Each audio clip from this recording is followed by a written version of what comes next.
So what's up mga idol? Ayan mga kasama ko. Hello. Kahit gabi may biyahe kami. Ayan o. Ngayon. Ayan si tatay, driver namin. Ganito talaga yung buhay ng mga mahihirap. Kahit anong oras biyahe ka talaga. Ah. 5 kami, kasali si tatay. Trailer yung gamit sinakyan namin.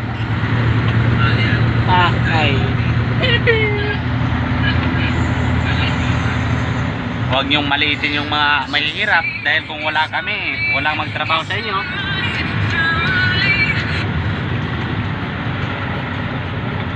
Hanggang dito lang po tayo. Peace out.